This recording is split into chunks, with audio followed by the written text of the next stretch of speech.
I'd like to call to order the meeting of the Planning Commission for March 29th, 2003. And I'd like to ask for a roll call, please. Chair Preston, Here. Vice Chair Lloyd, Present. Commissioner Borders, Commissioner DeChristopher, Commissioner Kilgore, Commissioner Cron, Here. Commissioner Perry. Here. A quorum's present. Commissioner Perry, would you like to lead us in the Pledge of Allegiance? Certainly. Fellow commissioners and citizens here tonight, please join me in the Pledge of Allegiance. I pledge allegiance to the flag of the United States of America and to the republic for which it stands, one nation under God, indivisible, with liberty and justice for all. Thank you. And now is the time for public comment. So if anyone has any comments, any public comment on anything that is not on the agenda, please come forward. And we also received a public comment in regards to churches that came through a memorandum. And I would like to have that made as part of the record. Okay, next. Possible action, the approval of the minutes of February 22nd.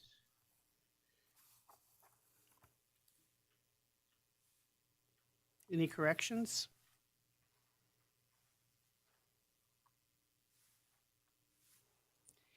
Seeing none, I'd like to put out for a vote. Chairman, I'd like to make a motion to accept the meeting minutes of February 22nd, 2023. And Okay, all approved? Aye. Yes. I believe you put the memo concerning churches on the record as public comment. Did you call for public comment? Yes, I did. Okay, sorry, we missed that. And will the record please show that written material for public comment was put on the record and will be provided to the clerk's office? Okay, and next we have the meeting items. Meeting item number 6A, LU 20230055 for possible action and discussion regarding a request from Lomar Advertising, the applicant for a special use permit, SUP, to retain the existing billboard on property zone General Industrial GI located at 6369 Highway 50 East, assessor's parcel number APN 008-522-11. Heather. Madam Chair, if we can take items 6A through 6D together. Yes. And so 6B is for possible action at 6B LU 20230054, discussion and possible action regarding a request from Lamar Advertising applicant for a special use permit to retain an existing billboard on property zone general commercial located at 1991 East William Street, assessor's parcel number APN 008-152-22. Do you want to read in C and D as well? We're going to do C and D also? Yeah, Okay. 6A through 6D. I'm sorry. I've had a hard time hearing today. Okay, 6C LU 2023-0053 for possible action discussion and possible action regarding a request from Lamar Advertising applicant for a special use permit to retain existing billboard on property zone general commercial located at 497 West Bennett. Assessor's parcel number APN 009030105. And finally, 6D LU 20230052 for possible action and discussion regarding a request from Lamar Advertising applicant for a special use permit to retain existing billboard on property zone general industrial located at 8025 Highway 50 East, assessor's parcel number APN 008-61104. Thank you. You're welcome. Heather Farish for the record. So as you all have seen from the agenda, there's quite a few billboards to review tonight. So what I've done is I've grouped billboards with common ownership together into one staff report. So the first staff report deals with this group of 4 billboards. I'll provide you with a brief overview of each. So starting with the billboard located at 6369 Highway 50. It's located on the south side of the highway, approximately 150 feet west of its intersection with Draco Way. The property is zoned general industrial, and there are several industrial uses on site and surrounding the property. The billboard is double-sided, approximately 378 square feet per side. And it's located in the northeast corner of the property and has been at this location since the early 2000s. The second billboard is located at 1991 East William Street on the south side of East William, approximately 550 feet west of its intersection with Gold Dust Way. The property is zoned general commercial. The primary use of the property is a contractor's office and service garage. The billboard is double-sided, approximately 378 square feet per side, and is located at the northeast corner of the property, and again has been at this location since the early 2000s. The next billboard is located at the south end of town at 497 West Bennett Avenue on the north side of Highway 50 West, approximately 900 feet west of its intersection with South Carson Street. The property is zoned general commercial, and the primary use of the property is a single-family residence. So this billboard is only single-sided, approximately 400 square feet in size, and visible when traveling west on Highway 50, and it's located in the southwest corner of the property, and it's been at this location since the mid-1980s. The final billboard in the group is located on the south side of Highway 50 East, approximately 1/2 mile east of its intersection with Flint Drive. The property is zoned to general industrial, and the primary use is warehousing and storage. The billboard is double-sided and approximately 378 square feet per side. It is located in the northeast corner of the property and has been at this location again since the early 2000s. All 4 billboards are equipped with lighting that's specifically designed for billboards. They are shielded in such a way that they're designed to shine upwards onto the billboard only. Staff has not received any complaints about these billboards. Division 4 of the Development Standards outlines the requirements for new billboards and renewals of existing billboards, and the subject billboards do meet the requirements for renewal of existing billboards. As you know, the Planning Commission has the authority to approve a special use permit upon making each of the required findings in the affirmative.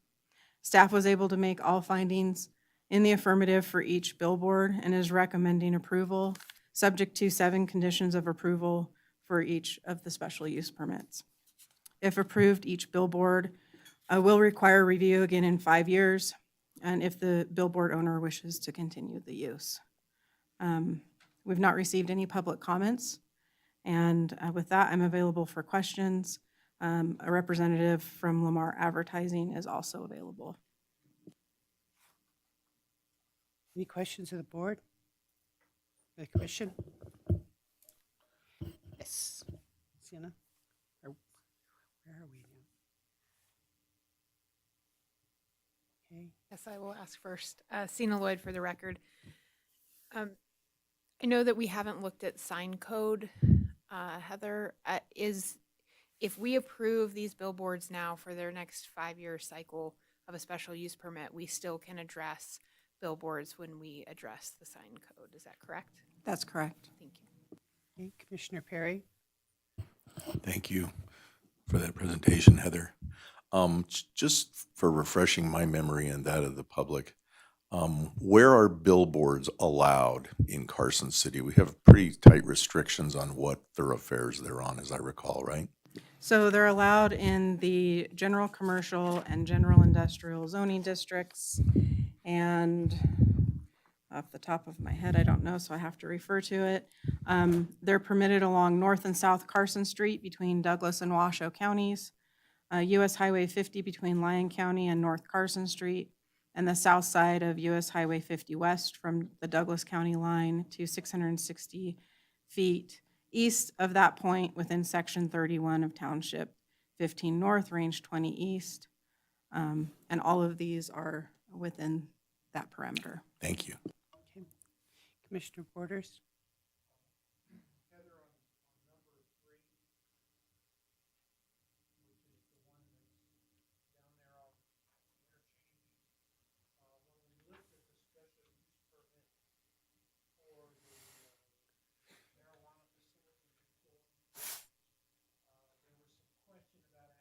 to that billboard, because currently that access is through that other property. And I think at the time they were not proposing to provide access. So how are they gonna get to this billboard if that other development goes in there? So there is access through the parcel that is privately owned. Beyond that, it's perhaps the applicant might be able to expand. I don't recall any specific conditions related to the special use permit for the cannabis facility No, for I don't think access to they the had any, billboard. but it was noted at the time that the primary access to that billboard was through their property. Mhm. And they're gonna have a big fence up there. So that access is not gonna be there. And there's still access through the property, the current property, up West Bennett and into the yard of the homeowners. Yeah, okay. Thank you. And would the applicant like to come forward?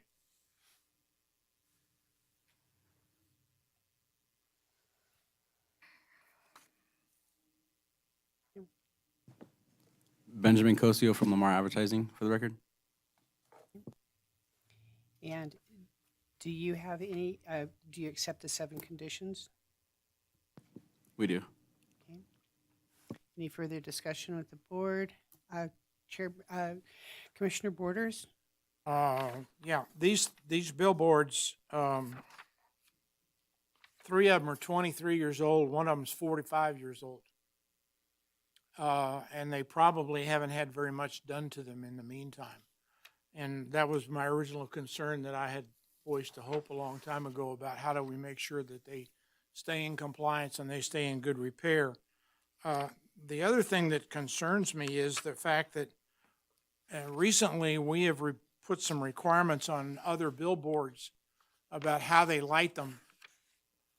If we're truly a dark skies community, and approving 7 billboards now that are gonna shine up into the sky again seems to be counterintuitive.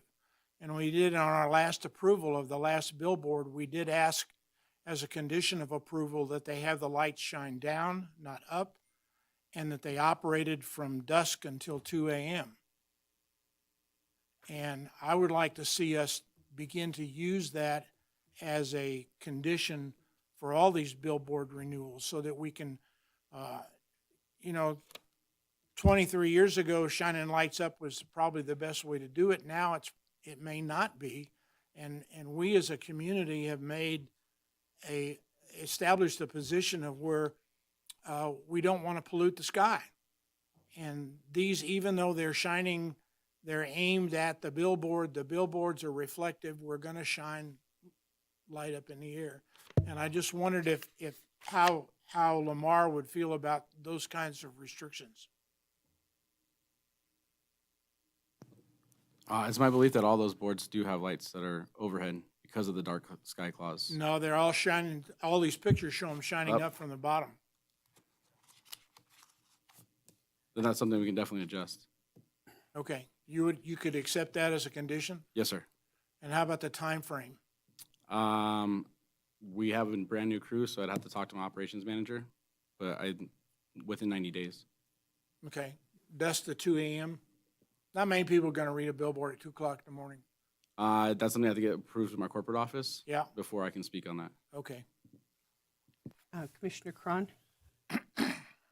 I had the exact same concern as Commissioner Borders. We had taken the step at I believe it was the last Planning Commission meeting and started to move toward the idea of a dark sky or friendly billboard system here in town. And so I just wanted to be sure that we just had that conversation. So I wanted to thank Commissioner Borders for tackling that. Thank you. Okay, Commissioner Kilgore? You all know for me, this was dead on arrival, and I just would like to see the day where we don't have billboards in our skies anymore. I get enough social media on my cell phone, so I don't really need the advertisements up in the sky blocking my view. And I just hoped I see the day that we get to vote one of these out, but I understand, at least being hard on them is a good start. Any further commissioner comments? Okay, now we turn to public comments.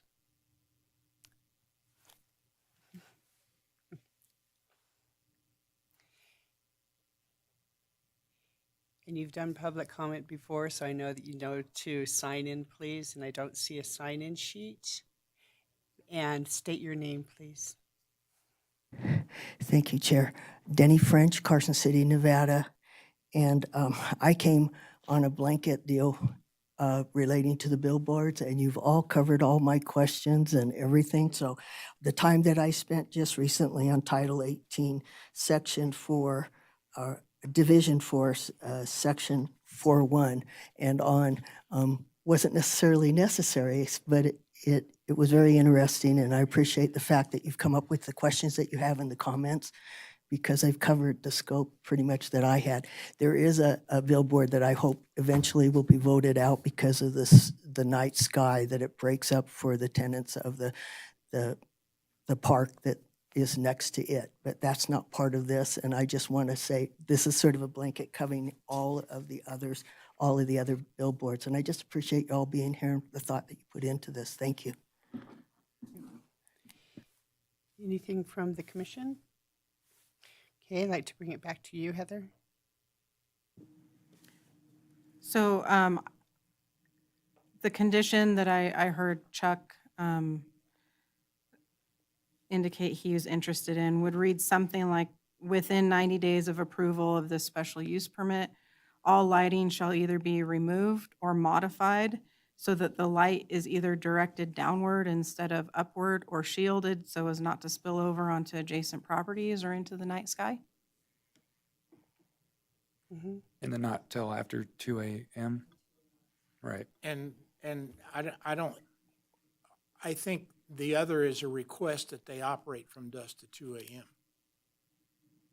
I don't know Not a how we. condition.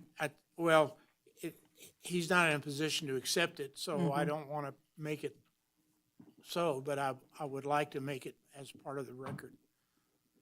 And I will make that motion with the amendment that you made on all 4 of these properties. But before I do that, I have one more question. On the other property that's where the marijuana facility is going to go, do you have access to that other than the little road that you may not have access to? I'd have to do more research on that, but I believe we do. I think there's a ravine there. We've looked at that before. Okay. Because the I landlord know it's has not brought that to convenient, but our- I just want to make sure you all understand that you may not be able to use that. Absolutely. Okay.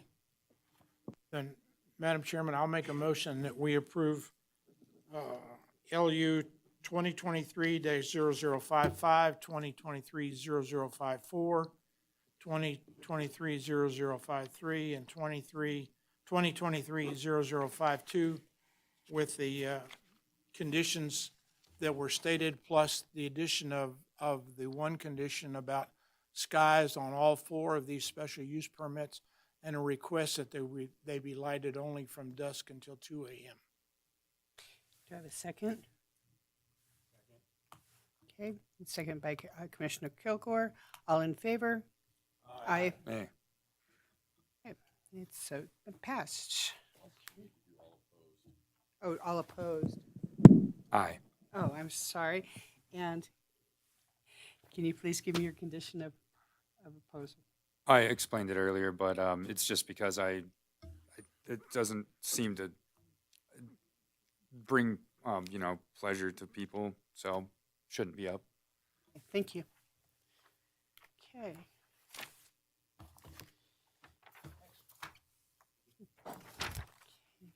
Thank you. The next one, Heather, would you like to do these all in one, too? Yes, 6E and 6F together, please. Okay. Okay, 6E and 6F. Okay, 6E, LU 2023-0058 for discussion and possible action regarding a request from Regan Outdoor Advertising applicant for a special use permit, SUP, to retain an existing billboard on property zoned general commercial GC located at 4769 South Carson Street, assessor parcel number APN 009-19120, and 6F LU 2023-0059 for discussion and possible action regarding a request from Regan Outdoor Advertising applicant for a special use permit, SUP, to retain an existing billboard on property zone general industrial located at 5740 Highway 50 East, assessor's parcel number APN 008-39107. Okay. Thank you. Heather Ferris again for the record. So again, these are grouped together based on ownership. So I'll go over each of these and provide you with a brief summary. So the first billboard in this group is located at 4769 South Carson Street, approximately 1,000 feet north of its intersection with Highway 50 West. The property is zoned general commercial, and the billboard is the only use on site. The billboard is double-sided, approximately 400 square feet per side, and it's located on the southwest portion of the property. It's been at this location since the mid-1980s. The billboard is not equipped with lights, and staff has not received any complaints about this billboard. The second billboard is located at 5740 Highway 50 East on the north side of the highway, approximately 650 feet east of its intersection with Arrowhead Drive. The property is zoned general industrial, and the primary use on site is a contractor's office and yard. The billboard is single-sided, approximately 400 square feet in size, and located at the eastern portion of the triangular-shaped lot. The billboard has been at this location since the mid-1980s as well. The billboard is equipped with lights that are specifically designed for billboards. As we discussed with the last batch of billboards, staff has not received any complaints about these billboards. Division 4 of the development standards outlines the requirements for new billboards and renewals of existing billboards. The subject billboards meet the requirements for renewal of existing billboards. As you know, the Planning Commission has the authority to approve a special use permit, if they're able to make each of the required findings in the affirmative. Staff was able to make all findings in the affirmative for both billboards and is recommending approval, subject to 7 conditions of approval for each special use permit. If approved, each of the billboards will require review again in 5 years if the billboard owners wish to continue the use. We've not received any public comment related to these requests. With that, I'm available for questions, and the applicant was supposed to be here. I did not see them before we started the meeting, however. Okay, so why don't we throw it over to the commissioners? Commissioner Kilgore. How long did you say these two had been here? Since the mid-1980s. Okay, and that'd be Commissioner Cron. Has anyone inspected these since they've been up? Do we know? Structurally, Right. I don't believe so. Not in community development. Huh. Thank you. Commissioner Cron?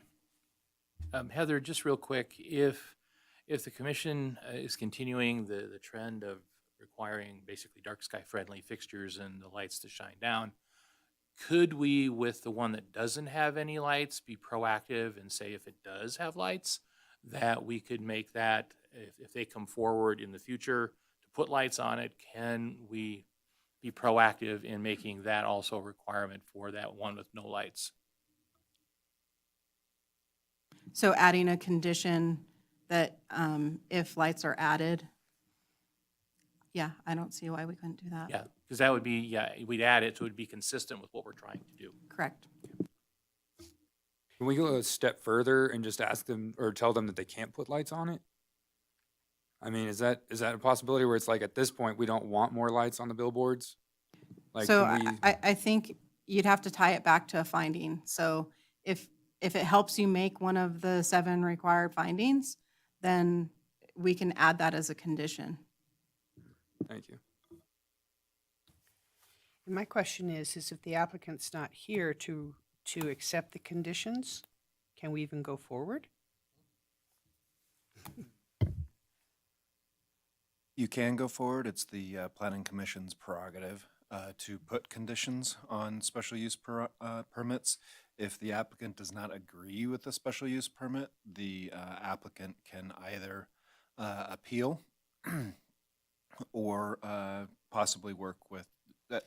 I mean, let's just say they can appeal or they can work with staff. Okay. Any more questions to the commission? Okay, and then may we hear from public comment?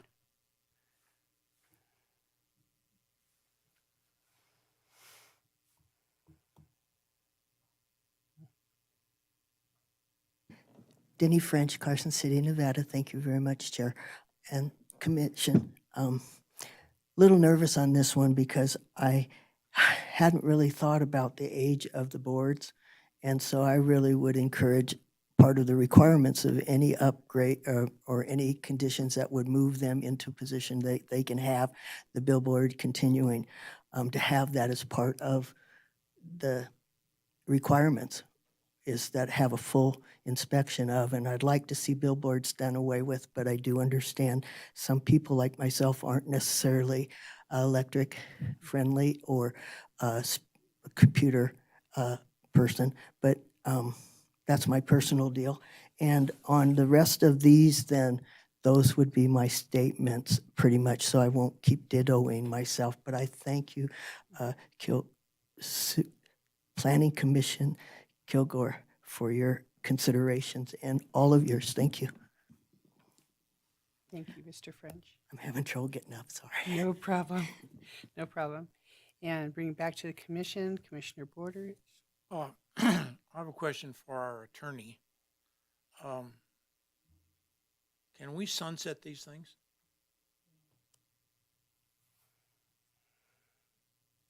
Billboards? Mm-hmm. As You know, you could say you have a special use permit, and after 2 renewals, then it's sunsetted after 15 years or 20 years. It seems like you would want to rebuild them anyway. But yeah, as the code reads currently, as long as they comply with the development requirements set forth in the code, they're entitled to come back every 5 years. And if they meet the requirements of the code, then they can get their SUP renewed. To sunset something like that and say you can only have a billboard in a certain spot for X number of years, or after X number of renewals, that's it, you don't have a billboard in there anymore, would require a change to the code and would require the Board of Supervisors to take that action. could you do something like after 15 years, the applicant has to bring a engineered certification of structural soundness of the billboard? That's a good question. I would have I don't want to to put you on the spot, but you see where I'm trying to get to, I think. I do. If I'm hearing you correctly, your concern is that someone, assuming the owner, would have looked at the billboard and done an inspection of it to make sure that it's still structurally sound. Off the top of my head, I'm not sure if you can make that as a condition. If you'd like me to research it, I can certainly do so. I'm not sure, correct me if I'm wrong, but I'm not sure that the only concern you have Giving rise to that is just the age of the billboards, is that correct? Yeah. We don't, at this time, we don't know whether the owner has in fact inspected them or the owner Right. hasn't or anything about that. Well, you know, one of these we looked at was 43 years old. Correct. You know, when I was 43, I was pretty creaky. I'm really worse now, but I mean, it would seem like it would be as a condition of a perpetual approval every 5 years, that somewhere along the way, we need to know. And I started this hope a long time ago, just saying, if this billboard was built today, would it meet the current standards? And the answer is pretty much typically yes. But I just think a 23-year-old billboard ought to have somebody look at it that could certify it as structurally sound. And it's not, I don't want them to, in that case, I wouldn't want them to tear it down, but I would certainly want it not to fall on somebody. Right. I appreciate your concern. And I don't think we can do it now, but I would like to, I would like to start thinking about that. So, Right. And- we've got 5 years to get it all fixed, because we're doing just about every billboard in town tonight. And I think that's certainly a note for staff to take a look at, and we can advise the commission in the future on future billboards. Commissioner DeChristopher? Apologies if this is redundant, but there obviously, in the event of something happening with the billboard, and I'll direct it to you as legal, there would be liability. Do we not have an agreement between the company and the city regarding that liability? Perhaps not inspections, which should be occurring, but if something happens, who is held liable? The billboards, you're essentially talking about premises liability. Who would be held liable if somebody was hurt by a falling billboard would be very fact intensive. Certainly there would be some possible liability on behalf of whomever owned the billboard, and there might be some possible liability on behalf of whomever owned the land on which the billboard sits. I couldn't really opine as to whose liability would be what, absent, a definite factual circumstance. However, in those situations, or in this general situation where the city is the regulatory body, the city does not have necessarily an agreement with the landowner to require the landowner to maintain insurance. That's the landowner's responsibility, but it's not, the city acting as a regulatory body doesn't generally incur that sort of liability. Madam Chair, if I may add, the special use permit, let's just take a couple steps back. Why do we have a special use permit? Because some uses may have impacts that warrant you all having a public hearing, reviewing the findings, and determining if the findings can be made in the affirmative. Separate from that, we also have code enforcement, we have building inspectors, which really has nothing to do with the special use permit. And so if we did have a dilapidated situation or a situation that we thought was a hazard, we don't have to rely exclusively on the special use permit. I carry a big book, right? We got lots of rules in this book. You all don't enforce all of them. Different city agencies enforce them. So we do have other agencies that aren't associated with the special use permit that can pursue regulatory enforcement, should that be the case. Thank you. Commissioners Lloyd? Hope just answered my question. Thank you, Hope. All right, Commissioner Kilgore? Then my question would be, in what part of the city's body is the official who can condemn these things, if they happen to be that way? If the building official or the, in conjunction, I would say, with the code enforcement officer found that this was creating a hazardous condition to the public, then we would obviously start with cooperation with the property owner to have it improvements made.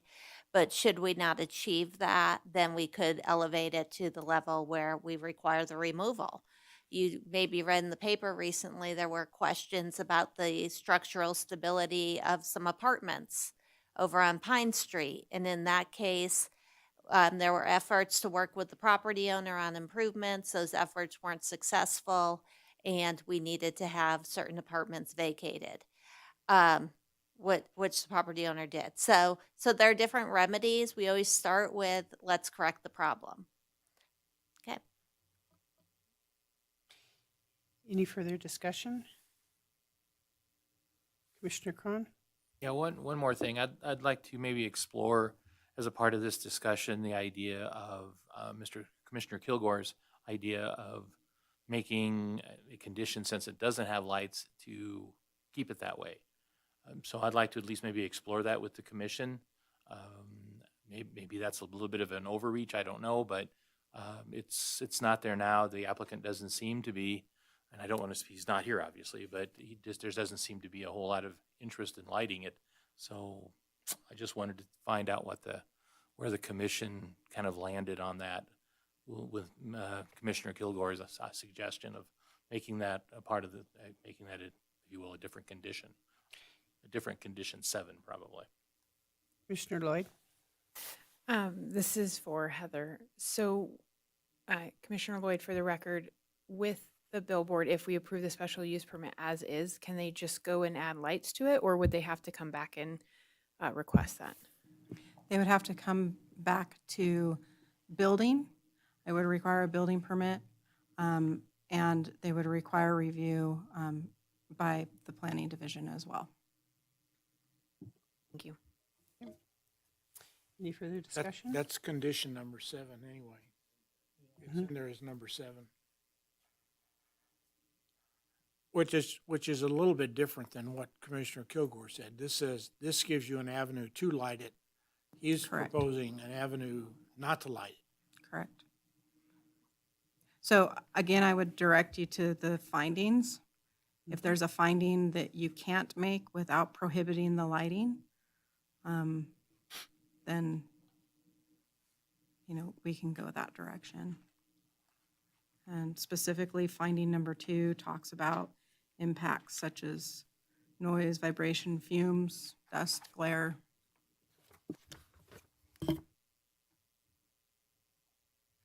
Is there anything else we can stick to it besides that? Just 2?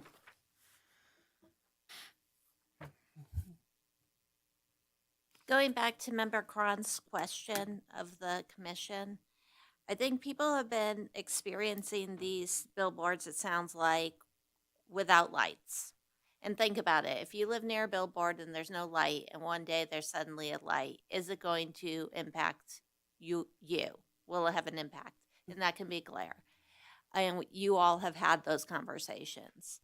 So I think if you feel like, given where these billboards are located, you're going to have issues or concerns with neighborhood compatibility, should lighting be added, then I think that you can identify that as a concern in terms of meeting that finding, and add a condition similar to what Commissioner Cron had floated. I'm not going to say recommended, he floated it. Thank you. Okay, and I'd like to say that on the one that's for 4769 South Carson, that is adjacent to residential and very close to it. And usually the impact that we have where people have concerns is next to residential. The other one that is on Highway 50 is in the middle of Artistic Fences lot. There is no other residential in there, and I don't think that that really would impact anything. So I don't know if anyone on the board would like to go ahead and entertain some kind of a motion that perhaps limits the lighting for 4769, and let's see other ones stand. So anybody feel that way? Yeah, that's excuse me, that's kind of like that's the direction I would like to go. And I would certainly take a shot at a motion, or if Commissioner Kilgore wants to Were do you that. saying to allow it for one but not the other? The one that does not have the lights, not to allow the lights. Right, exactly. because it's next to the residential, and I think that's the thing that really makes that one different. And I was wondering, would staff prefer that we break this down to 2 motions? I would recommend 2 motions if you're not sticking with the same conditions for both. Okay. And want to give it a go? Yeah, well, I'll give it a try. Okay. Or go ahead. No, go ahead. No, no, I'm good. You're the one that kind of started this. You kind of started this, so you get to finish it. But if I make a motion for this, that means in some way I support it. Oh, So I in see. which case I actually can't make a motion. Oh, all right. Because I do not support it. All right, fair enough. All right, I'll make a motion. So this has to relate to, what's that? Okay, all right. So, yeah, the motion is for, let's make sure I get this one right. Where are we at? Okay. There it is, that's what I'm looking for. For this motion is for LU-2023-0058. I move to approve the findings and the subject of the conditions of approval for 1 through 6 contained in the staff report. And with the following word changing to number 7, we would delete in its entirety number 7. And based on finding number 2, that the billboard would not have any lights in the future on it. To clarify, number 7 would be modified to lighting shall be prohibited. I like that better, yes. Okay. It's very succinct. Thanks, Heather. On that? Chairman, I'll second that. Thank you, Commissioner Borders. All in favor? Aye. All opposed? Aye. And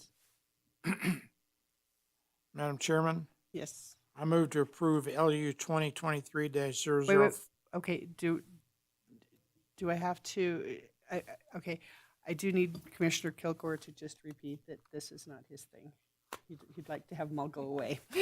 So, Again? yes, please. Okay, this is straight air pollution. I mean, as far as I'm concerned, I mean, just it's and some of these, of course, actually that we're looking at today are if you were going to put a billboard anywhere and it's going to be acceptable in the city. Some of these are the ones we're looking at today. So it's really hard to be hardest on them, especially the one that's not far from the freeway there off of 50. That one that we voted on last time. That was anyway. That's it. That's all I got. Okay, thank you. Okay, Commissioner Borders. I move to approve LU 2023-0059 based on the findings and subject to the conditions of approval with the addition of a condition that has lighting facing downwards, similar to the one we just approved, and a condition that says the lighting will be from dusk to 2 a.m. Okay. And second, I'll second that. thank you, Commissioner Cron. All in favor? Aye. Aye.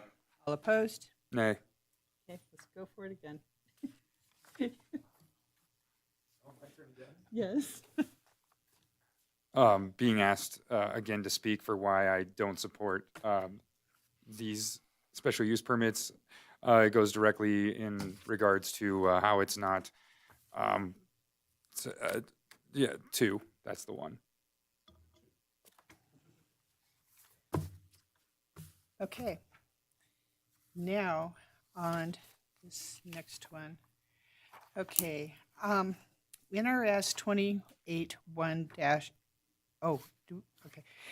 281A-420 requires me to disclose a conflict of interest and abstain from voting when I have a disqualifying conflict. In my professional capacity, I recently represented both the buyer, Mr. Kilpatrick, and the seller in the purchase of the property in which the billboard under consideration on this item sits. As their agent, I owed a certain fiduciary duties to the buyer and seller of the property. It is also this is also a recent significant business relationship with Mr. Kilpatrick. In my view, the judgment of a reasonable person would be affected by my commitment in private capacity to Mr. Kilpatrick, and I will not be voting on this matter, and I'm going to turn this over to Vice Chair Lloyd. Thank you, Chair. Item 6G, LU 2022-0489 for possible action, discussion and possible action regarding a request from Charles Kilpatrick, applicant for special use permit SUP to retain an existing billboard on property zone retail commercial RC located at 3590 North Carson Street, assessor parcel number APN 007-46203. Heather? Thank you, Heather Ferris, again for the record. So a little bit of background about this billboard. It's located at 3590 North Carson Street at the southwest corner of the intersection of North Carson Street and College Parkway. The property is zoned retail commercial, and a billboard has been at this location for approximately 48 years. The current owner purchased the subject property in 2022 and began researching options for making changes to the billboard, including changing the sign face. The owner of the billboard removed the existing sign face and structure, and the property is the subject of a settlement agreement between the city and the property owner, wherein the city agreed to allow the property owner to reinstall the billboard on the property in the same location as the historic location for the billboard, and treat the billboard as a non-conforming use as if it had not been removed, and the billboard will remain subject to the design standards for existing billboards. So the billboard was last reviewed by the Planning Commission in March of 2018, at which time the Planning Commission approved the continued use of the billboard for a 5-year period. The applicant is now before you requesting the continued use of the billboard at its historic location, consistent with the settlement agreement and municipal code. The billboard is proposed to be digital. It measures 200 square feet per face. Staff is recommending conditions of approval requiring the digital display to have static displays only, with a change of display being accomplished immediately or by means of fade or dissolve modes, with each frame being displayed for a minimum of 4 seconds. Continuous traveling or scrolling displays or movement is not allowed. The sign would also be required to be equipped with automatic photocell dimming capabilities based on the ambient outside light, set at 75% capacity for daytime and 40% capacity for nighttime. Additionally, the sign must be factory preset to not exceed these limits, and the intensity levels must be protected from end-use manipulation. These requirements are consistent with requirements for freeway-oriented signs that are digital. This billboard is non-conforming with regard to the zoning and setbacks from redevelopment areas. However, since this is a renewal, it's not required to meet those standards. The Planning Commission has the authority to approve the special use permit upon making each of the required findings in the affirmative. Staff was able to make all findings in the affirmative and is recommending 11 conditions of approval. We've not received any public comment. I'm available for questions, and the applicant is also here. Thank you, Heather. Does the commission have any questions for staff before we get to the applicant? I do. Heather, how come this is LU 2022-00489? It's been around for a while, between the settlement agreement and Mr. Kilpatrick narrowing down the exact product that he was going to put forward. It's been in our office for a while. Other than just a bookkeeping thing, that makes no difference, I don't think. Is that No, correct? Okay. no. And the other thing is on the minimum display time of 4 seconds seems awful fast for that speed limit area. Now on a freeway maybe so, because that's 65, 70, but this is a 45 zone. It would seem like 6 seconds instead of 4 would be a better number. We could consider something different. Okay. Yeah. I mean, there's nothing hard and fast about it. No. Are there any other questions for staff?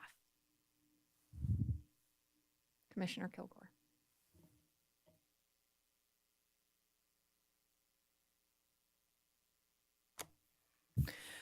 Seeing no other questions for staff, thank you.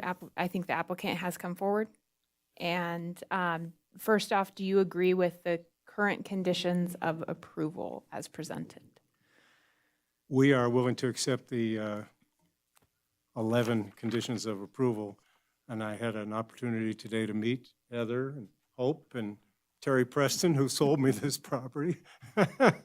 What a small world in here. I would like to say a couple of things, and maybe Mr. Kilgore, he's anti these billboards. And when my wife and I bought this property, it's been used for 50 years as a billboard. So that's the only use you can make of this property. It's right behind Bullies. There's light everywhere. So I don't think light's going to be a factor.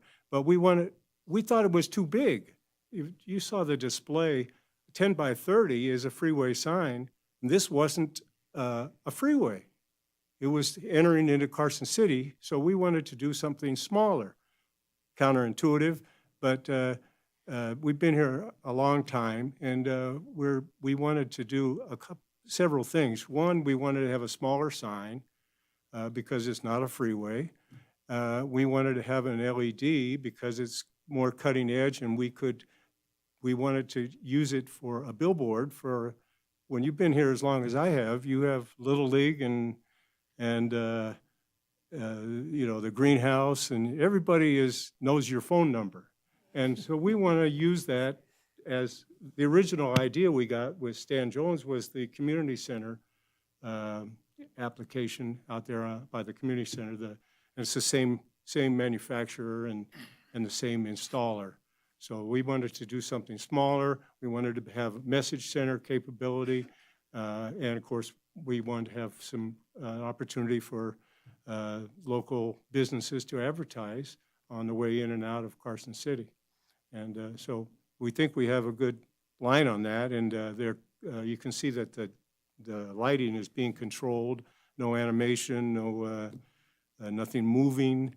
And what was it, 4 seconds, Heather? Yeah, 4 seconds correct. Isn't enough. I mean, we would never say, we wouldn't be wanting to do something that quickly, but you know, I don't know, 10 seconds might be too much. You know, everybody's going to be past you before. You know, maybe 6 seconds might be a compromise on that. But with that, it's been worked up. I've been in contact with Hope and Heather, and so we'll submit it on that basis. Are there any, oh, I see some. Commissioner Borders. So you wouldn't object to 6 seconds? No, 6 seconds is good. And That's what we planned on. what about since it's an electronic sign, it adjusts itself to the nighttime. It's not a dark skies problem like a regular light. So I don't have a problem with that. Right, it's 40% at night.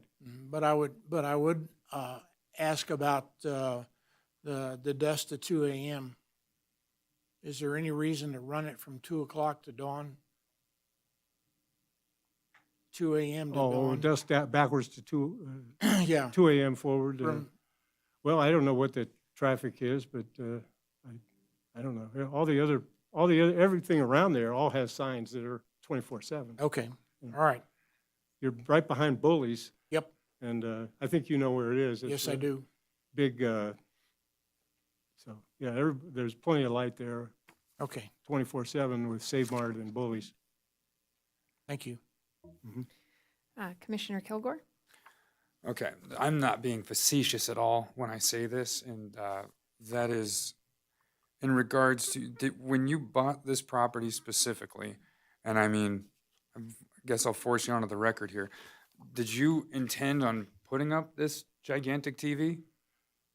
No, we were going to reduce the gigantic sign from 10 by 30 to 10 by 20.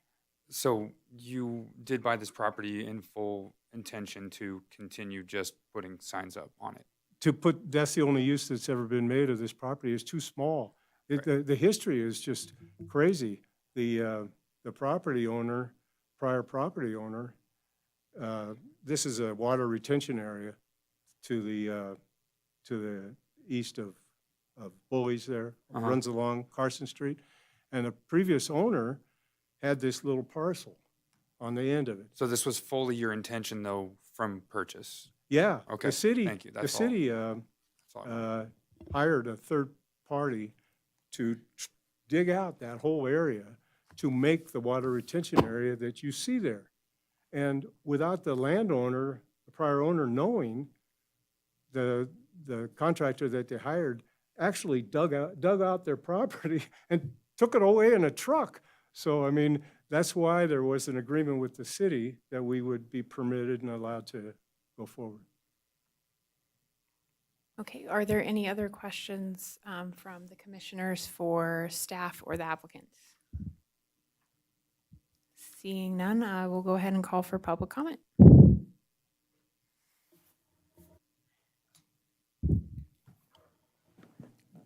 Denny French, Carson City, Chair and Vice, and everybody, thank you.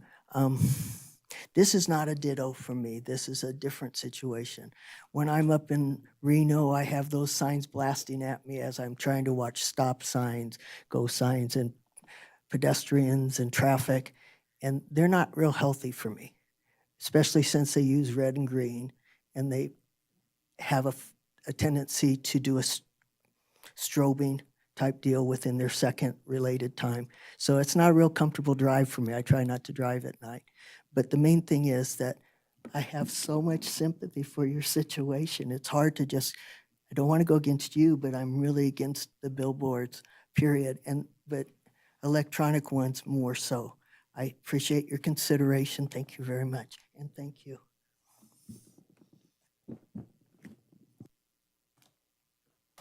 Any additional public comment? Seeing none, is there, back to Heather, is there anything that you would like to address? No, I don't have anything to address at this time. I think the only thing on the table is condition number 8 and the 4 seconds versus maybe 6 seconds. Okay, with that, is there any additional discussion from the commissioners? I would like to ask the applicant if he's okay with 6 seconds. I think I heard you say that, but I Yes. want to confirm. Okay.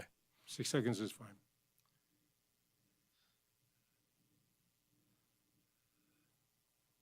If there's no other discussion, I would entertain a motion. Mr. Perry down there is really anxious.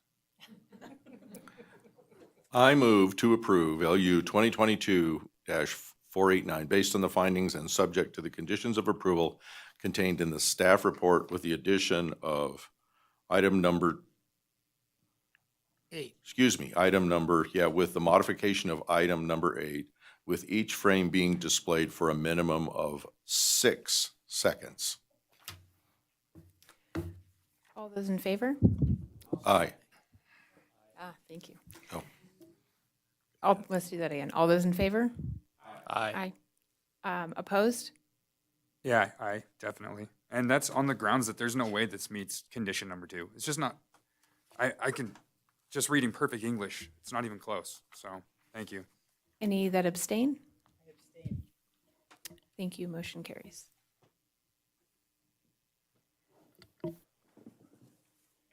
I now hand the meeting back over to Chair Preston.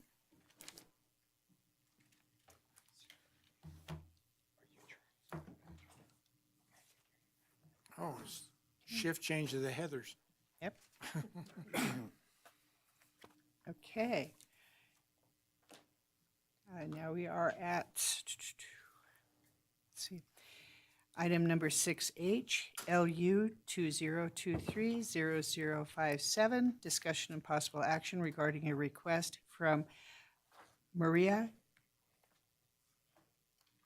Please help me with this, because I do, how do you say your last name, please? Areola. Ariola? Ariola? Okay. For Maria Ariola. I'm not going to be able to do this today. My R's are awful. I apologize. For a special use permit SUP to allow for the establishment of a child care facility accessory to a residential use on property zone single family 6000 SF6 located at 3135 Florentine Drive, assessor's parcel number APN 01042408. Heather. Thank you. Good evening. Heather Manzo for the record. So this request is really to increase the number of children at this existing in-home facility. Maria is actually away, and so she has sent a representative to speak for her today. So what our code says is that when an in-home childcare wants to increase the numbers to 7 and up to 12 children, that it requires a special use permit. The applicant has been in operation at this site since 2017 and is just requesting an increase to the number of children. So we did clarify with the applicant hours of operation and, how they plan on addressing the increase to the number of parents that are going to be dropping children off and things of that nature. Their application notes that they'll have staggered drop-off times to alleviate any potential traffic issues on the street. There's sufficient parking on the driveway as well as on-street parking for potential clients to use for pickup and drop-off. And with this, operations are listed in the application to be only Monday through Friday, and of course, there's no overnight care provided. With that kind of concludes my presentation. As proposed with the recommended conditions of approval, staff is recommending the Planning Commission approve this, and the applicant is here to answer any questions you may have. Thank you. Okay, I'm going to throw this to the commissioners. Do you have any questions for staff? Commissioner Borders? Only me. Heather, I know that we do not put requirements on the daycare centers because they're licensed by state and federal government standards. However, is there any way that we can find from them a report of standing or inspections or, just because they're licensed doesn't necessarily mean that they're always in compliance with those requirements. And there's no, other than we say that they must be licensed and continue, does it make any sense for us to get to know that they're compliant and that there's not 47 different, complaints filed against them before we do this?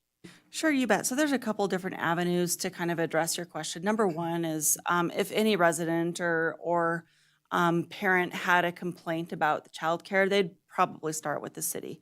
So we generally wouldn't be completely unaware of any situation. And then the other aspect to answer your question, is it appropriate for us to kind of double, manage the childcare facilities? I would recommend that we not do that since they already have very specific limitations and requirements that they need to meet for the state. And I'm not inferring that this applicant has done anything wrong. It's just a general, because we see several of these in-home daycare centers. And once they get started, it's like we never know anything else about them. So I was just curious as to the process. Thank you. You're welcome. Commissioner Lloyd? I actually have a question for the applicant, so I'll Okay. wait. First of all, let's introduce the applicant. Now, you're not Maria, right? No. Okay, so can you please state your name for the record? And Yeah, my name is Nardeep Singh. Okay, and do you agree to the conditions as outlined Yes. by the planning department? Okay, great. And Commissioner Lloyd has a question for you. Speaking to, I think, Commissioner Borders' question before, can you tell us if the daycare is in compliance with state rules? It is. We actually have all the permits. We have our fire department license. We have the state license. We have, there's yearly visitors where they check, the facilities, make sure that everything stays for the kids. So there's actually a lot of requirements when it comes to taking care of kids. We've been around since 2017, and we've always had excellent results when we have our inspections from different agencies to go check the locations. They also check not just the premises, they check also that we have a plan for the kids, a development plan for them. So, yeah. Those are the details that I have. Great, thank you. Thank you. Any other commissioner questions? Yes, Commissioner Christopher? This question's for the applicant. In referencing the staggered pickup times, can you tell us a little bit more about how you're actually going to orchestrate that? Because my understanding is you're doubling the occupancy. How do Yeah, you work it? so we have staggering schedule for the kids. So the daycare starts at 7 a.m. We close at 5:30, and then we have a window between 7 to 11:30 where parents can either drop off their kid. Sometimes we have parents that have a half-day schedule, so they'll come and pick them up after lunch, and then we have another wave of kids leaving between 3 and 5:30. Any further questions? So we've had several of these come through. And I've never asked this question, but since you said you stagger them. So right now, you're permitted for up to 6 kids. Okay, is that 6 kids at any one time or 6 actual names of children that can be there during the day from time you're open to the time you're closed? 6 from when we're open to the time we close. So the proposed increase here is 12, so there's actually not necessarily 12 at any one time, but 12 staggered over a day, but 12 individual separate kids. Yes, and it also depends on the needs of the family. Sometimes we have families with, siblings that they go into the daycare. So, we have just one person dropping off or picking off. We also have parents with different schedules, so they'll pick them up. Sometimes they need half a day, but we have our permit to have them, from 7 to 5:30. So we accommodate depending on what the family's needs for their jobs in the day. Thanks, and I know that's not something that's under your state, but I just wanted to understand how it worked actually before we acted on this. Thank you. Yeah. Any further questions? Okay. Seeing none, I'd like to call for a public comment, please. No. Have I ever gotten angry at you?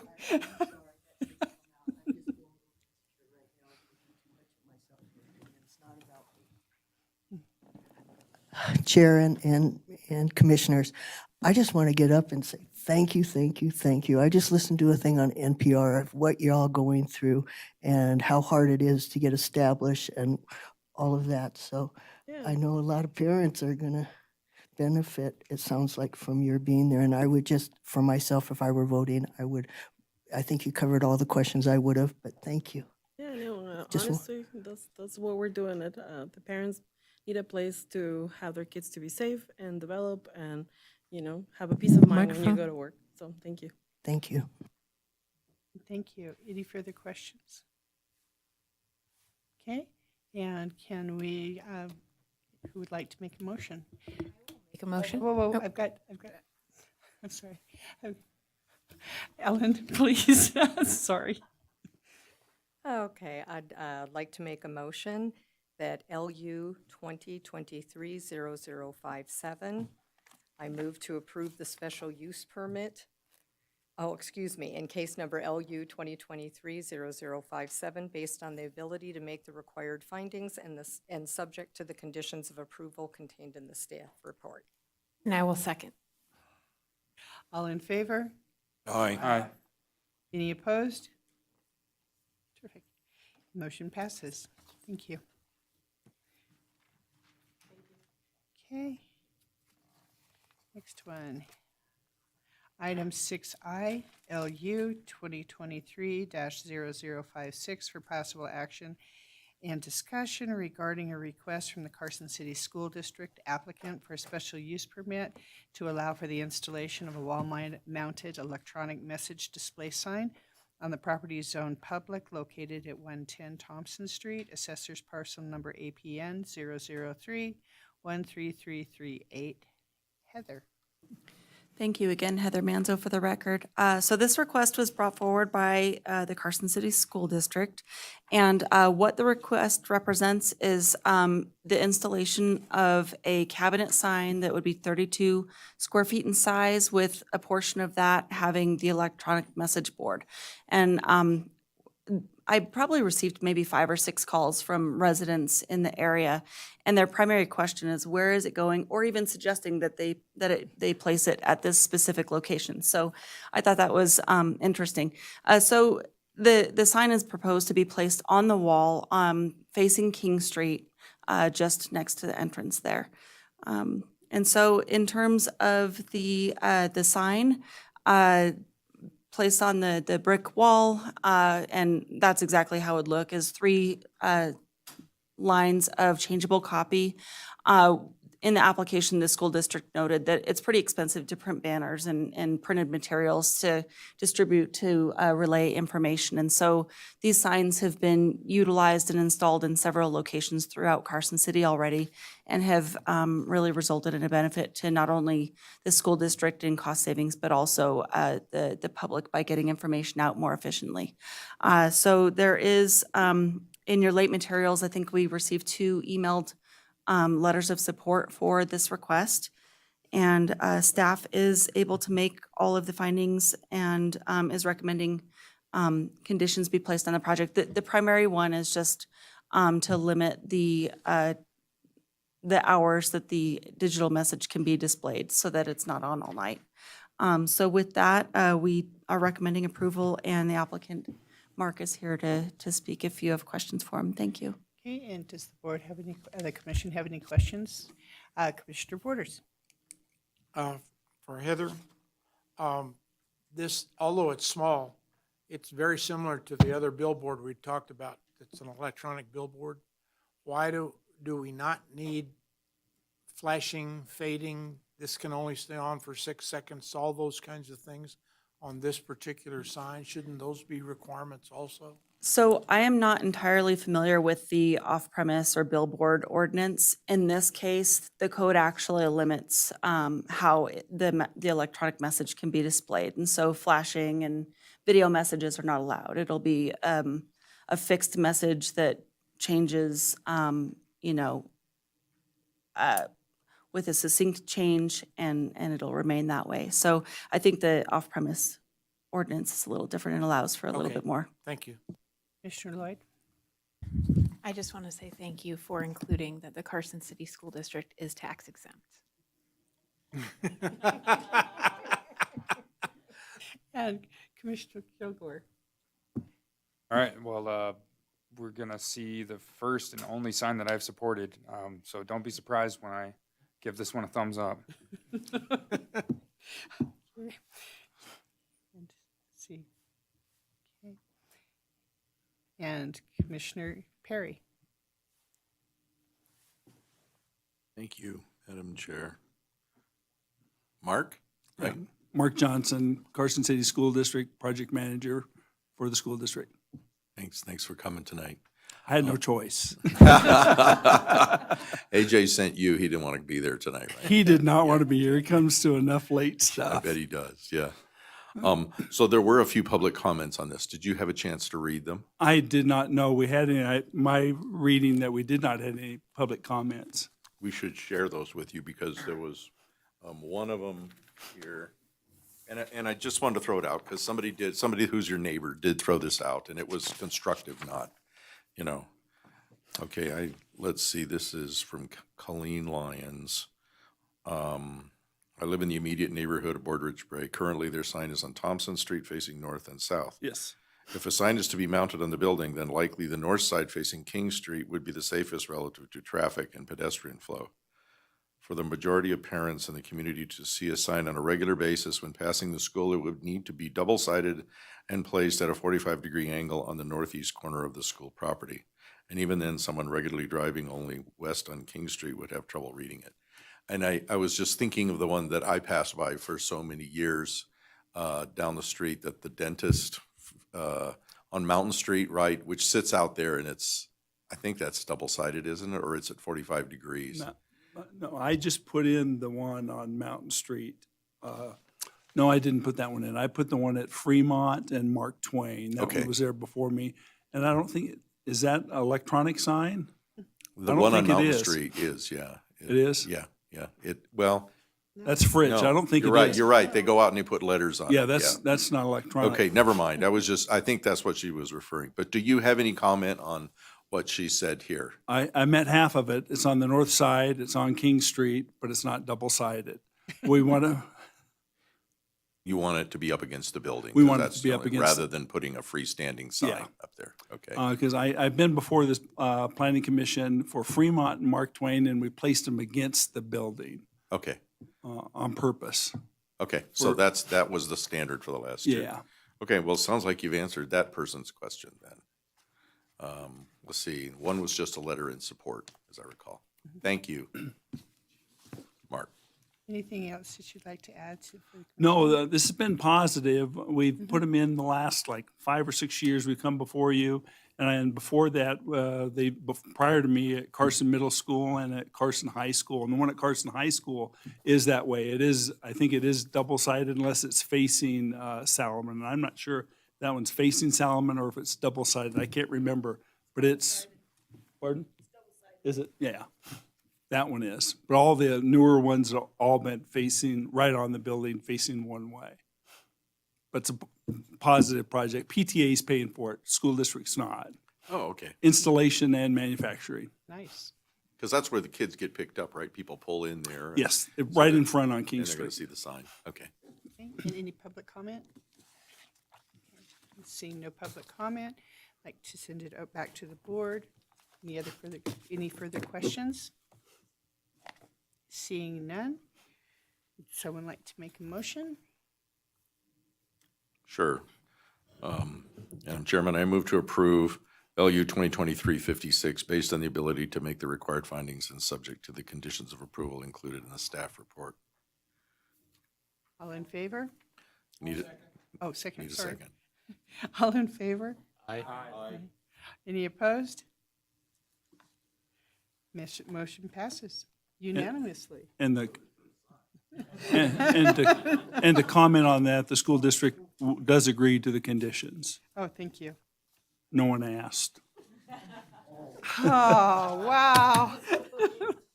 It's been a long night. For the record. Thank you. Okay.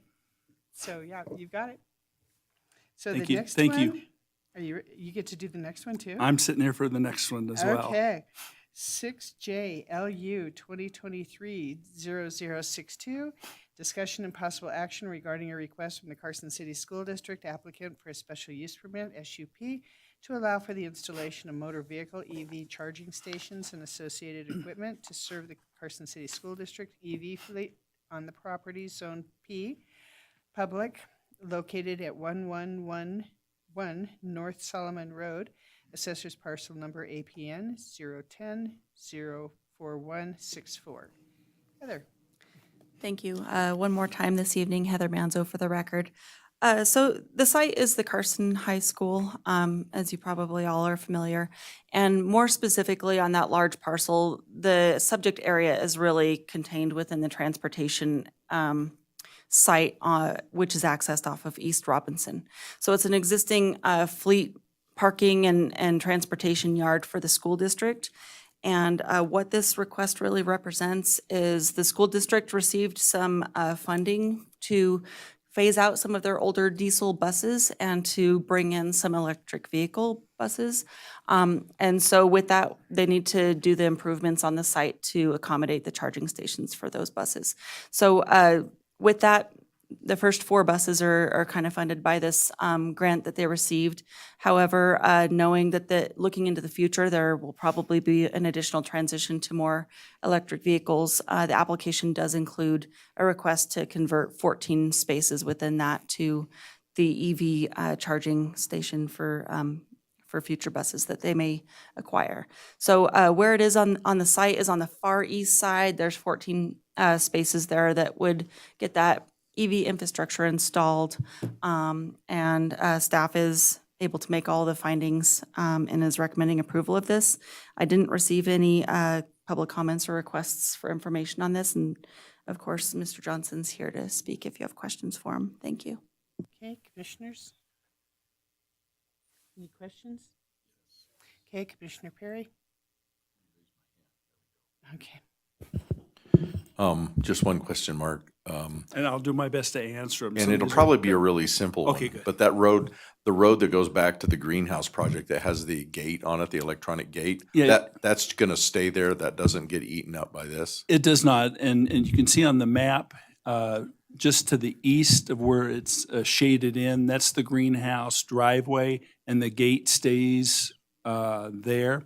And we take up a little bit of space fenced in where the transformer, the main electric box goes, but the gate, which I had put in there, the electronic gate stays there. Okay, thanks. That fence is the demarcation between transportation and the greenhouse, not right away, it's the driveway.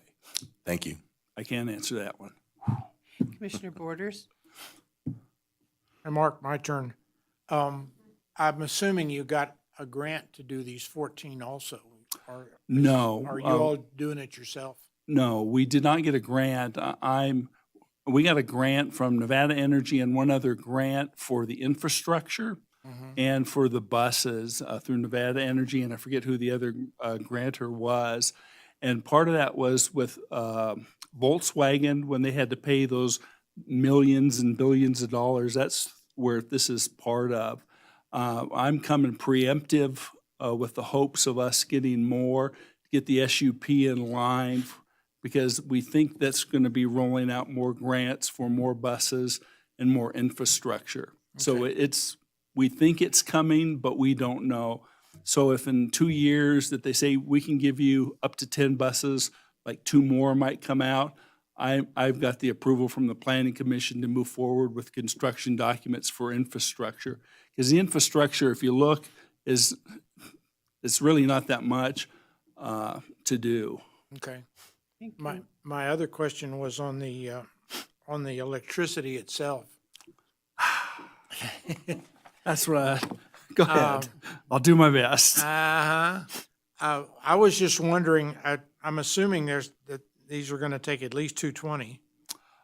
But anyway, that's not nearly as, my question is, in the solar grid and the arrangements that the school district have with their utilities and payback and that whole program that Right. you have, is this gonna affect that? It's- Or this- or cause it? And we have a huge solar grid out there. This does not affect any of that or touch any of that.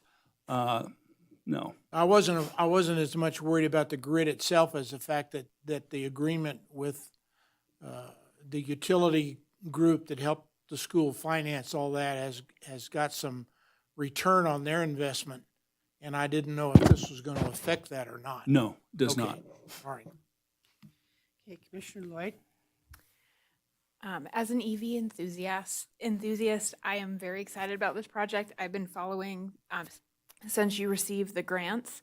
I do have a couple of questions, kind of piggybacking off of what Commissioner Borders asked. Do you know if they're like level 2 chargers or level 3 chargers? Level 3 would be like supercharger level. These are these are fast chargers. I don't know what a supercharger is. These are fast chargers. And I called the charging company today because I knew you guys would be asking some questions that I wouldn't know any idea. And I'll give you some of the details on this. Like an average battery pack is 155 kilowatts. Takes about 3 hours to charge one. The buses run about 1.5 kilowatts per mile. You can go about an hour. For example, if your daily route's 50 miles, it'll take 75 kilowatts to recharge your battery in an hour and a half. But they're considered fast charging stations. Awesome. And you answered a couple of the other questions in there. I mean, do you I'm winning see- here. Do you foresee the buses essentially charging overnight for their morning trip and then midday for their afternoon trips? They will recharge real fast. The way, talking with our engineer that designed this, and the way they do it in some of the places, they're not going to be charging these overnight. They're going to be they're charging on a matrix. So like bus, we'll call it 1, 2, 3, 4. They'll be charging for like 3 hours, and then the matrix will switch to bus 2 for 3 hours. bus 4 for 2 hours and back to this one. So they won't charge like bus 1, bus 2, bus 3, bus 4 for all 8 or 10 or 12 hours. They'll only be charging for like a matrix of 3 hours and 3 hours and 3 hours and 3 hours, because that'll fully charge it, not to waste electricity. Now, I know that the schools generally have generators for if the power does go out, but Wrong. They don't. Okay. Generally, you're wrong. Okay. We've got one generator and I put it in at the district office. District office, that's where we see it. Yeah. So in the future, are these buses and your stations potentially going to be enabled so that it You can are actually put energy back into the schools? You're asking a couple great questions here. One of the questions is, we've got 4 buses that run off of electricity. What happens if the power goes out and we need to charge those? So we're raising the next question here. Do we need to get a generator for that site? And it would not have to be big if we lose power to charge those. Now, do you have any, with the solar array that you do you have any batteries on site that allows you to store that energy to then repurpose? No, I don't think we do. And let me use the preface. It's my understanding, which means I don't know what I'm talking about. I don't think we do. Okay, and then I don't think we do. just my one last comment to that is, I think that there's potential in the future. So like the Ford Lightning does this, where it can actually put power back, like if you're charging the truck, it can put power back into the home through a batteried system. And so I think that Tesla does that. they don't actually yet, but Yeah, they say but they do. I think it's something that you guys could look at as maybe a generator per school. You could use your bus as your generator. So just throwing it out there. Great idea. Thank you. Further questions? Okay, public comment, please. Thank you for the article. Chair and commissioners, an article in the Nevada Appeal by Mr. Newfer got me charged up about looking up charging cars and such. I had already mentioned in a supervisor meeting that the weight of vehicles is different between an electric and a gas-ridden and a diesel. They're all 3 different, but the heaviest turns out to be the electronic. So, but the deal is that my question would be, if you'll allow me, the charging stations have to be matched with a vehicle. They don't have it so you can put a slow-based charge vehicle on a fast put out without some complications as far as there's still research into that. But the main thing is that you can't pump more electricity into a vehicle without heating it too much, the batteries. And so your teachers and staff might not be able to use those same chargers unless it had well, they call it a governor type deal on it, where it can do either a low-paced, a vehicle that cannot take the supercharge. And they would have a standard charge, and that would maybe take overnight for a vehicle. But they could support their charge by having a 3-hour charge, but it wouldn't be a full charge like it will, I think, be for the buses. But I just wanted to mention that chargers have to sort of be matched with the vehicles right now. They don't, it's not so that you can universally use them in different ones, to my understanding of the information out yet. But I think it's a super idea, and I'm all for the electric.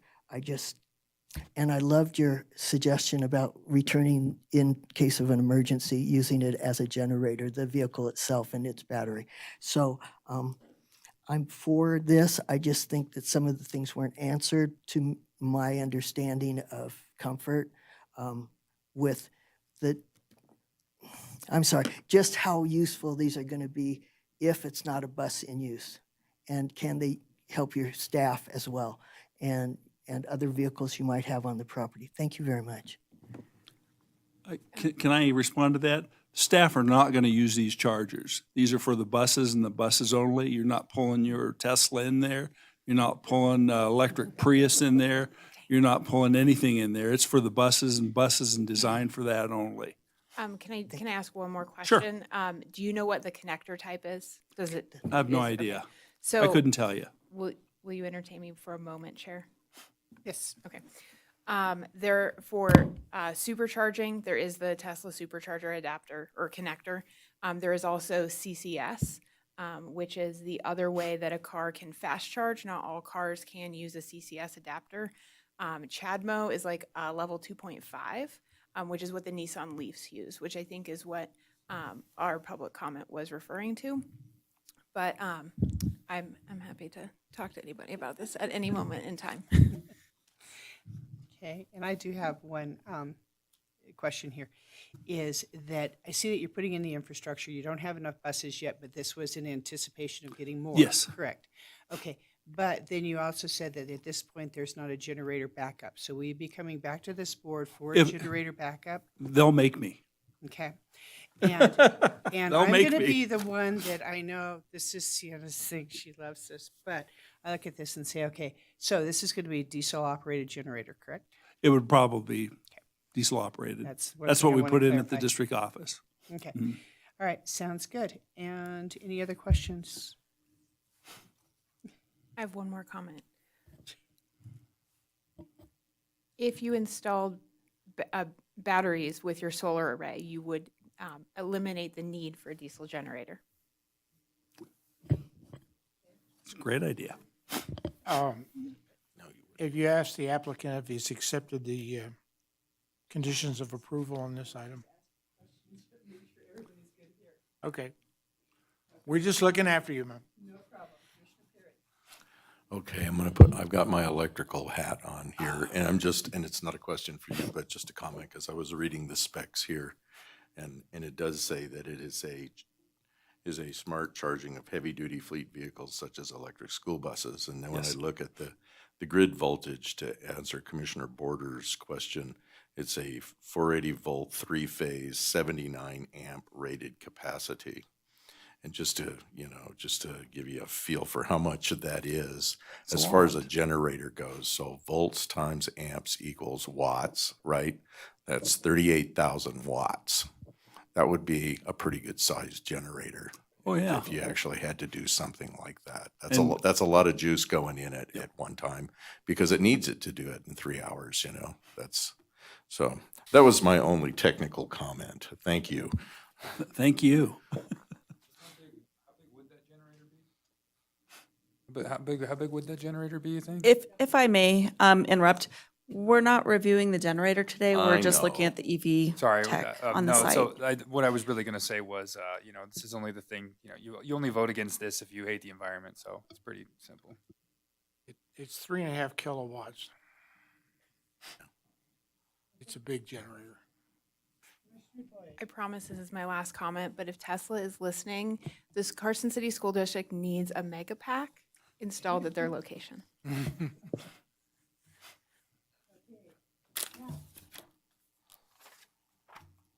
Have you read the conditions of use? Yes, I have. And are you accepting those conditions of Carson use? City School District will. Okay, and they have not been amended. So I would like to consider a motion, and I think Commissioner Kilgore is ready for a motion. Gotcha. Move to approve LU-2023-0062 based on the ability to make the required findings and subject to the conditions of approval included in the staff report. Second? All in favor? Aye. Aye. Opposed? Passes unanimously. I want to thank the Planning Commission and the city for your help, as usual.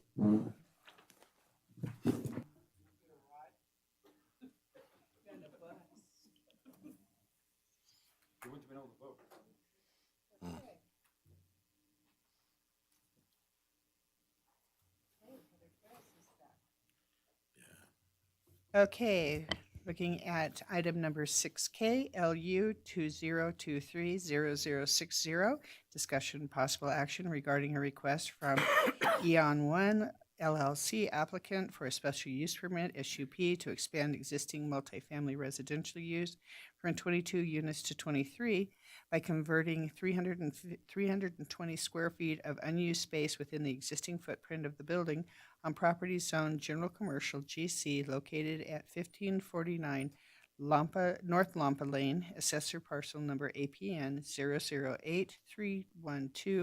008312116. Heather. Thank you, Heather Ferris, again for the record.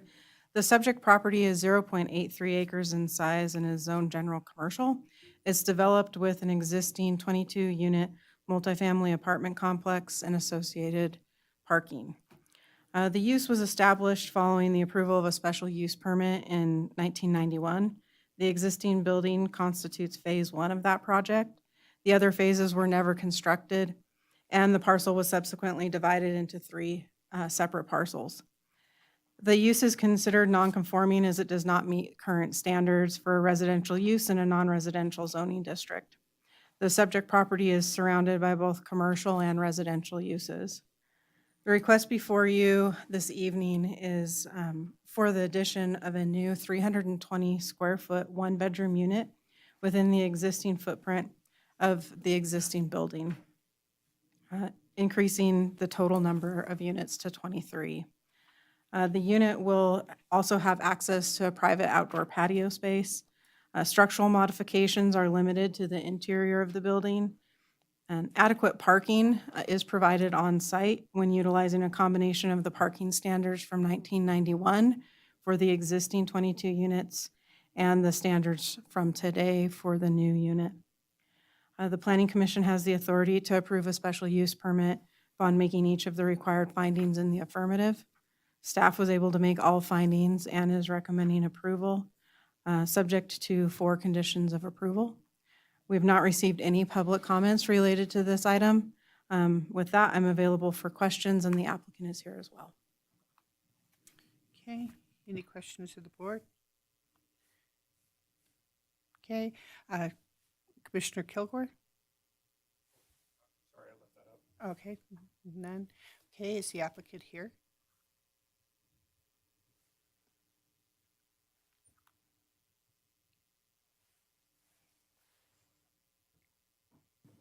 Good afternoon. I'm Shinomura from Techrest Construction. We are representing the client.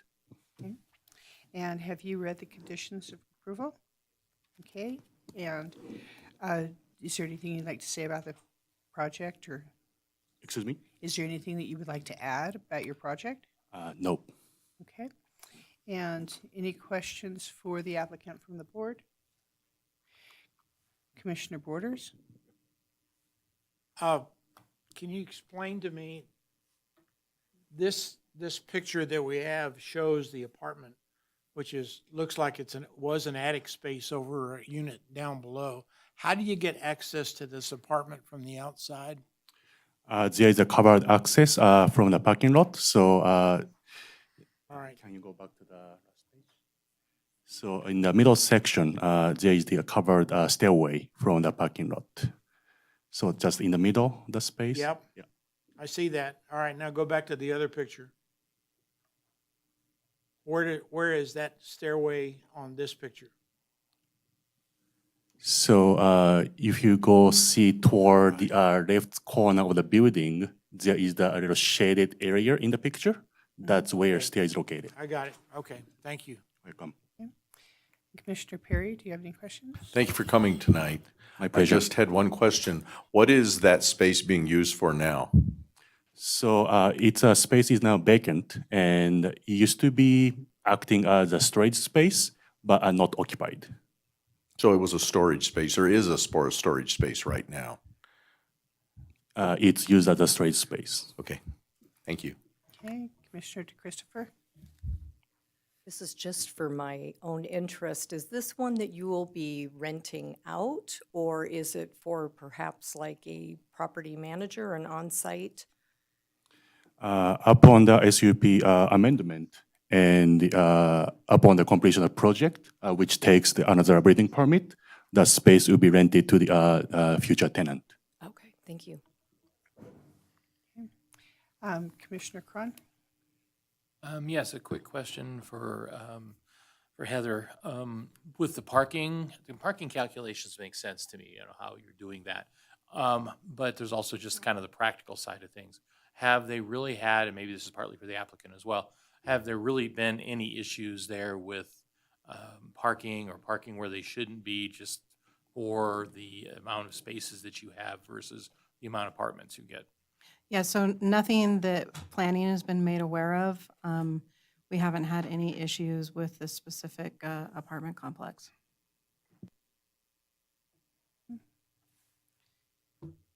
Any public comment? Okay, and, okay, and do you accept the conditions? Yes, we do. Right, any further comment, or are we ready for a vote? Commissioner DeChristopher, do you want to do this one? I move to approve special use permit LU 2023-0060 based on the ability to make the required findings and subject to the conditions of approval. Okay, all in favor? You need a Seconded. second? Sorry, second. I'll I'll- second. Okay. All right. Okay, all in favor? Aye. Any opposed? That passes unanimously. Madam Thank you. Chair, can I have the applicant sign in, please? Yes, please, can you sign in on the paper there?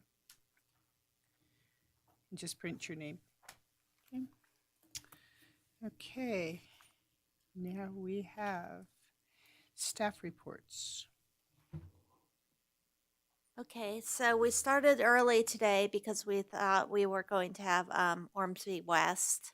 I believe you'll see that next month, and we'll take a look at what we have. I also, since the retreat, have had a chance to meet with Dan Yu, and he and I have reviewed the comments that came up at the retreat concerning Title 18, and kind of divvied up who had what responsibilities in terms of addressing the comments that came up, and also kind of talked about strategy. So we have a meeting coming up with the city manager's office and Dan, you and I, just to verify everyone's in agreement on how to proceed. That said, we have a lot to do. We have growth management coming up, which we know is always busy. But we also have the master plan annual report was very ambitious. There's a lot there. And in terms of the GIA zoning district, the tourist commercial zoning district, even the AIP zoning district, I want to try to get that in front of you as soon as I can so that we can see if that's something that can get incorporated into Title 18 as opposed to after the fact. I think it will just be easier to try to fold it in. In terms of projects that have come in, Heather, do you know what those are? Projects for April, we're looking at likely Anderson West, Blackstone Phase 2, which was before you 4 years ago. It's expired. So they're coming back. I believe it's 204 units in Lampa. And then we have just a simple accessory dwelling in SF6.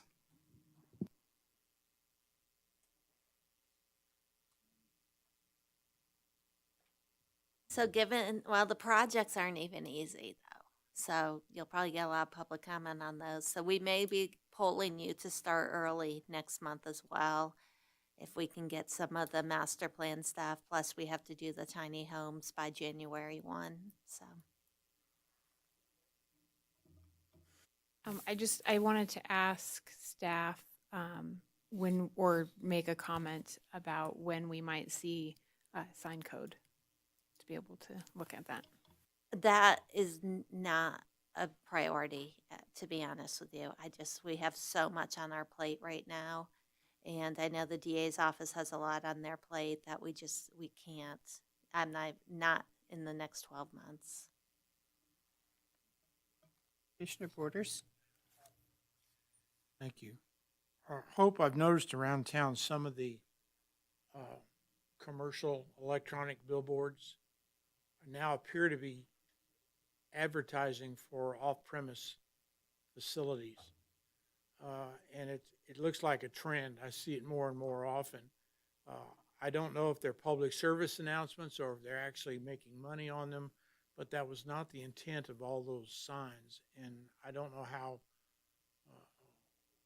who does. I know we don't do it, and I know you don't do it, but what's the mechanism for trying to rein that in, other than lay more stuff on the poor code enforcement officer. That was actually an interesting follow-up to Commissioner Lloyd's comment. So basically, we have freedom of speech, right? And, well, that's actually, this is commercial speech, so it's different. But with the sign codes, and we actually had Heather and both Heathers and I sat through a legal session where there was discussion about off-premise signs versus on-premise signs and whether or not you could differentiate between the type of speech given the Supreme Court case with Gilbert, Arizona, which is what the sign code would be updated to. So that's something I think we'd have to remind ourselves what that training taught us, because I'm right now I remember it was very, very unclear. You know, can I subject a sign that's off premise to a different messaging than a sign that's on premise? And I just can't remember that answer. So I think we have to remind ourselves it was a fairly recent lawsuit, and I believe it went to the U.S. Supreme Court. And it was a legal training, so I should know it. So let me look into legally how we can address that. Okay. Thank you. Thank you. My report. So I would like to comment positively on the drainage work that was done by the city this last year with grants. So since City Engineer Rice is here, he can hear this. I have had some of those in my own neighborhood, and the improvement is vast versus what it was last year, and we certainly have had a lot of water flowing there. And I would welcome any comments by you about where we have had problems in any neighborhoods so far with the drainage, if that's something that we can do, even though it's not agendized. If it's super brief and doesn't turn into a conversation. Okay, I promise I won't talk about volt time watt. Is this my punishment for showing up to these meetings? Yes. Randy Rice, city engineer for the record. Yeah, I guess I don't have a laundry list of places, but as you mentioned, we are constantly updating our list of areas that are of concern. You know, certainly Conti areas in the southeast. We still experience problems up in the west area, coming down Kings and Ash Canyon, Vicey, VC. So yeah, that's always on our list to do. We're constantly updating those. Obviously, our operations folks are a big part of that effort, right? We have to balance between, do we spend capital projects improving these areas, or is this more of an ongoing maintenance thing? It makes more sense to just have people kind of ongoing and monitoring those. And as those priorities become more and more prevalent, right, we do the same types of improvements over and over and over again, then that tends to bump things up the list of, okay, now we need to go out and address that. So, yeah. Great. And before you get away, one more question. So I've had neighbors ask me, so once this is all over and everything is melted and moved out, how do I report bad potholes to be repaired on roads? That's an excellent question. So Carson Connect, we have both our website and the Carson Connect hotline that you can call. I don't have that number memorized, but I can certainly get that to you. So it's a phone number. It's not a site where you send it in. Yeah, it's on the city website. So if you go to carson.org, you can certainly type that in. Also, our Public Works engineering site also has a lot of the contacts for storm, sandbags, pothole repairs. All those are readily available at carson.org. So they can get on that and they can actually send an email in. And Absolutely. Received. Yep. Okay, great. Is that still an app as well? I don't know that answer. It was working the last I checked. So, yeah. Thank you. I check Carson Connect periodically. Residents are using it. So if anybody had a hiccup with it, let us know, because I feel like people are finding it and using it and getting messaging to us, and it's really efficient.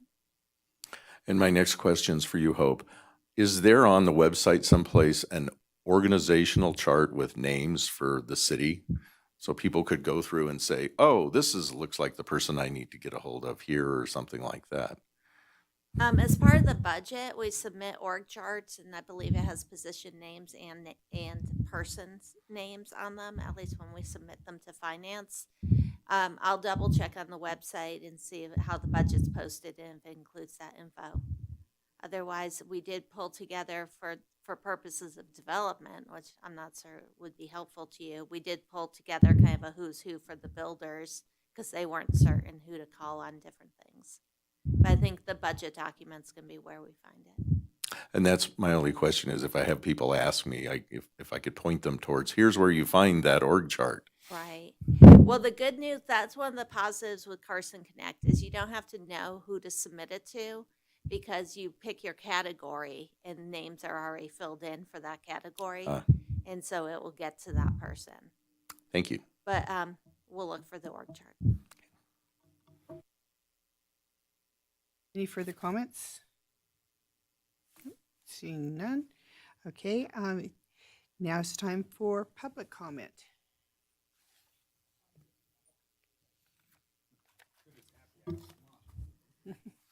Denny French, Carson City, Nevada. Thank you, Chair. I want to thank you all for allowing comment. I know that I might seem to sort of dominate the public comment in this room at this times, but I really do appreciate it, and I know people that are viewing this also appreciate that, not because of me. In fact, they get a little tired of me, but the main thing is I try to do my homework and try to be prepared. I'm sorry, I'm losing my nerve a little bit here. Swan Lake and Lemon Valley are in the news, and I just want to remind all of us to be very considerate of the fact that the city's going to end up perhaps in the same situation as Reno did, being hit with the bill after allowing houses to go in on floodplains and other situations. It's different than the situation we relate to now. But as we close down open natural retention areas, we have to make sure we have something in reserve for those incidences of flooding. And they're not happening fast enough because the developers aren't necessarily at a point where their flood basins are in order and such. So I would just like to say, I don't want us to get in the same position as Reno did, sort of after the fact. But I appreciate the fact that the drains have been doing well. I've only found areas where I've been walking through water. But I would like to remind everybody those special rampings for pedestrians don't do real well during the winter. They do not increase access to even getting across to stop lights and be able to get onto the sidewalk again. So maybe a different design, if someone could come up with such, would be helpful. Thank you very much. Thank you, Denny. And then I have another question too, because Denny just brought this one up. Since we are doing the master plan, and we always ask for specific little things to kind of add to it, because this is going to be a interesting year. I just looked up the accumulated snowfall for Carson City for January to date. It's 44 inches. We don't get 44 inches in a year, and we've had it in 3 months, which is just insane to me. But what I was going to ask is, I find it interesting that there are so many detention ponds and retention ponds throughout this town that people aren't even aware of in different areas. And if there's some way we could at least get a map that shows where that is and shows that, yes, the city has mitigated this. Because I have to tell you, it was so nice, seeing the melt that we had the other day and seeing that we really didn't have that much standing water in Carson City and that our ponds are able to take quite a bit of it. So it would be nice to show that, because the other thing is when people talk about open spaces and places we aren't building in, we are not building in detention ponds or retention ponds. Now you bring up yet another project. We'll be, not a problem. We'll be putting out an RFP in the next few months for the master plan update. And that's we'll need to be working on that during 2024 for completion in 2025. So we'll be hiring a consultant to work with us. We don't have capacity to do it with our headcount in-house. With our talent in-house, we could, but we got too much else going on to take it on. And I know I've spoken with at least one commissioner who I won't name. They can name themselves, who's talked about the concept of looking at recharge areas for water and having, more open space within the core of the city where we we have those opportunities like you're talking about, not just for stormwater, but also as part of our water source. And we're working with RCI right now, and Eddie Quaglieri, who's our water manager, is in the lead on this as far as I'm concerned. Been working with RCI on water source protection. And in those calls, I've said, we are doing our master plan. I think we're going to be looking for an intersect between water source protection and land use planning, and making sure that we are protecting our water as we allow for development of land. And so I think your idea about drainage ways and where water is filtering in fits in nicely with all of that, because we have to look at the land that needs to be allocated to infrastructure for the good of the infrastructure, coupled with what's available for development, and we have to factor it all in.